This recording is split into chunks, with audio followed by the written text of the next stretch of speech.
Hey guys, this is Dave with Gazaudio, and this is the Fosi Audio SK01, a budget headphone amplifier and preamplifier. Now, I had never even heard of this company up until about 3 weeks ago, and I have to be honest, when I first saw this, I really didn't have my hopes set very high because it kind of reminded me of something you're more likely to see on a stage or in a garage studio than on a desk or set up with a home audio system. But now that I've spent more time with the SK01 and taken a little bit of a closer look at some of the other budget-friendly devices that Fosi has to offer, I think I'm starting to get a better idea of what they're going for.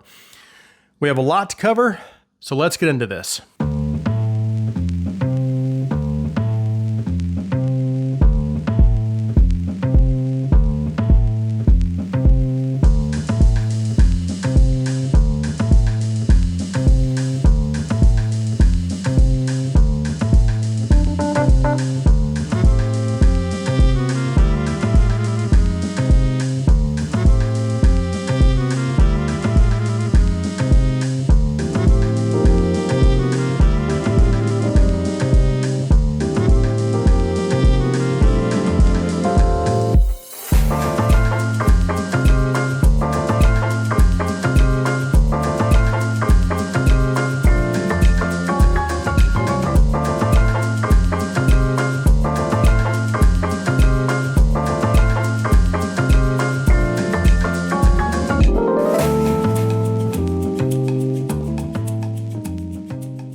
So I was browsing Fosi's website and was really surprised at how many different home audio and headphone audio products they offer. But what was really interesting was how many of those products were under $100. And many of their products actually have the same type of utilitarian, rugged design and build, as though it's kind of designed more for stage use. Again, it kind of reminds me of like a Countryman Direct Box or DI, and that's not necessarily a bad thing because stage stuff is typically built like a tank because it gets kicked around, stepped on, and tripped over all the time. So that's kind of the vibe I'm getting from the company and this device.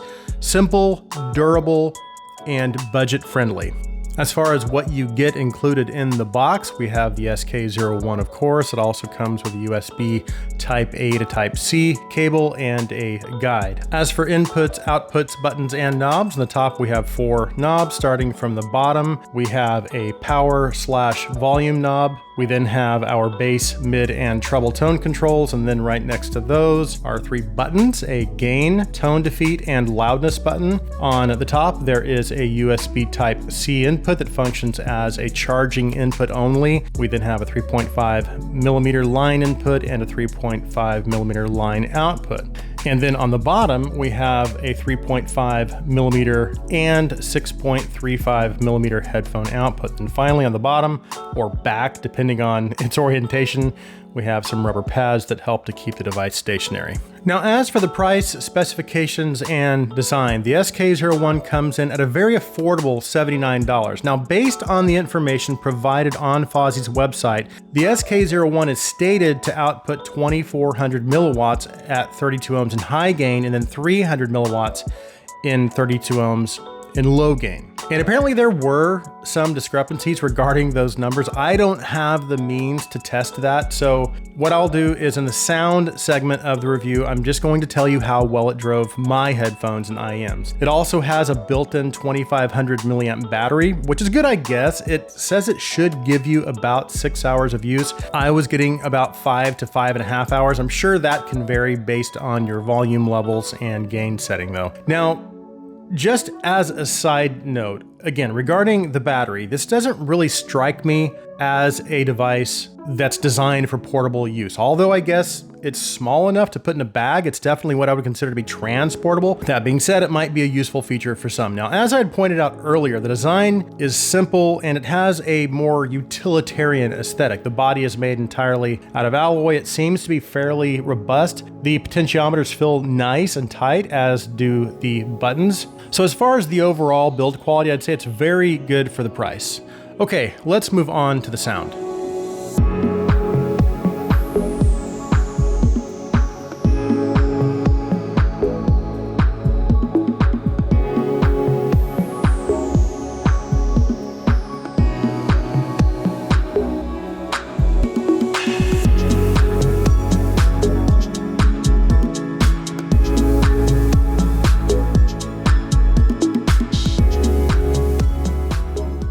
Okay, let's talk about the sound of the SK01. We'll talk about drivability first, because again, apparently there was some discrepancies in those numbers. And I don't want to take too much time and go into that, but if you do some searching online, it's not too hard to find. I can only tell you how well it worked with my headphones and IEMs. Now, the two hardest to drive headphones that I own are the 300 ohm SV023 and the 350 ohm FT3. But here's the thing, while both of these will cause the power output to drop substantially, they're also both relatively sensitive headphones. The FT3 has a sensitivity of 102 dBs, while the SV023 has a sensitivity of 105 dBs. So again, while they do lower the output of the SK01, whatever that power output is, I couldn't find it. It's definitely enough to drive both of them very well. And just to give you an idea of where those levels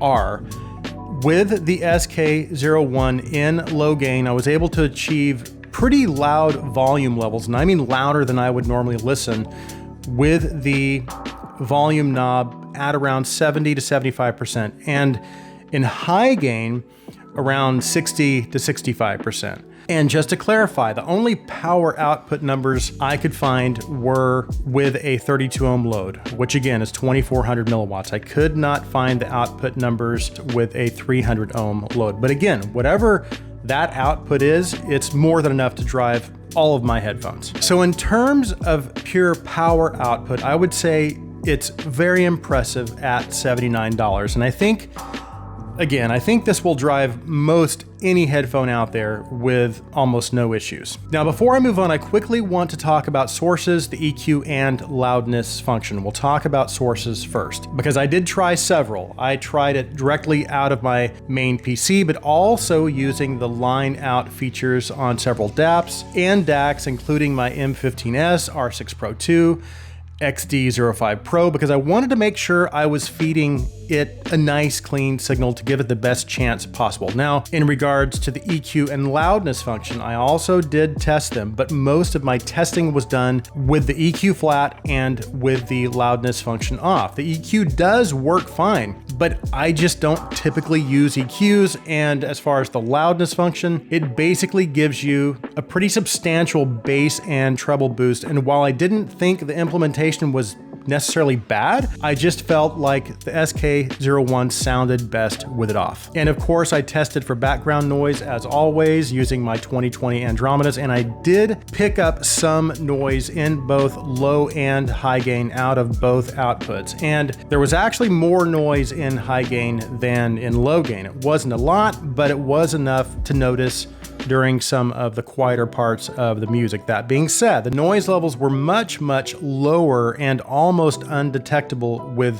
90% of my other IEMs that I tried. So unless you have something very, very sensitive, you probably won't have much background noise. Now, in regards to its overall sound presentation, I would say it's neutral, but it is a little on the lean side. So the bass presentation is a little thin or light, but it does seem to be focused around the sub-bass frequencies, because it does seem to have a little bit more note weight in the lower mids and mid bass. But to be honest, its overall presentation is still what I would consider to be lacking in note weight in general. However, for the most part, instruments and vocals still sound relatively natural, at least natural enough as to not become a distraction. Again, I'm nitpicking at this price point, but still, its overall presentation is, again, it's a little thinner than what I would like to see at this price point. Now, as for detail levels, it's okay, and I think it's about what you might expect for $79. I would say it's slightly below average, and it even falls